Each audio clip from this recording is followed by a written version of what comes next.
नमस्कार, माझे नाव तुषार नंदेश्वर आहे. मी सध्या जे.एम. पटेल कॉलेज भंडारा येथे BA first year political science विषयाचा अभ्यास करत आहे. आज मी तुमच्यासमोर गट ग्रामपंचायत चांदोरी येथील सदस्य सौ संगीता नंदेश्वर यांची मुलाखत घेणार आहे. या मुलाखतीतून त्यांच्या राजकीय प्रवासाबद्दल आणि कामकाजाविषयी जाणून घेण्याचा प्रयत्न करूया.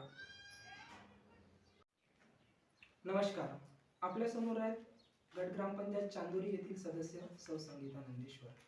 नमस्कार मॅडम. नमस्कार. मॅडम, आपल्याला राजकारणामध्ये यावं असं का बरं वाटलं? गावातील अडचणी समस्या सोडवण्यासाठी, तसेच रस्ते, पाण्याच्या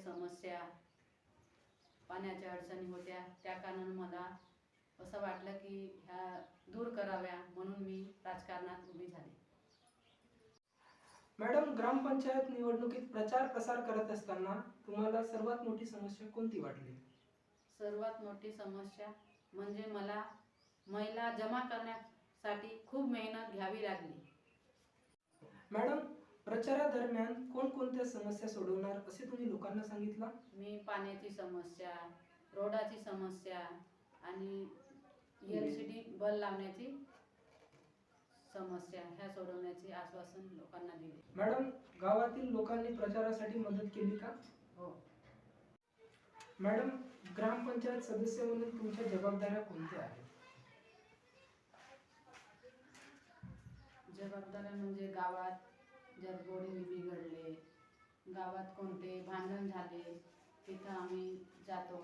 त्या भांडणामध्ये आम्ही सहकार्य करून त्यांना समजावून सांगतो आणि दर मीटिंगला जाऊन आम्ही आपल्या मॅडमकडे सुद्धा ह्या समस्या मीटिंगमध्ये मांडतो. मॅडम, तुम्ही गावामध्ये कोणकोणत्या योजना लागू केल्या? मी जल जीवन योजना आणली आणि घरोघरी नळाची सोय लावून दिली. गावातील महिलांसाठी तुम्ही काय केले मॅडम? गावातील महिलांसाठी पाण्याची व्यवस्था केली आणि ते पाण्याची व्यवस्था घरोघरी नळाची व्यवस्था करून दिली. तुम्हाला गावामध्ये कोणतं प्रकल्प राबवायला पाहिजे असं वाटते? मला असे वाटते की गावामध्ये एक लायब्ररी खोलायची आणि त्या लायब्ररीमध्ये मुलं शिक्षण अभ्यास करायला येतील. मॅडम, सरपंच तुमच्यावर दबाव पाडत असतो का? हो, पाडत असतो, पण आम्ही सदस्य म्हणून आपल्या जबाबदाऱ्या आपण पार पाडत असतो.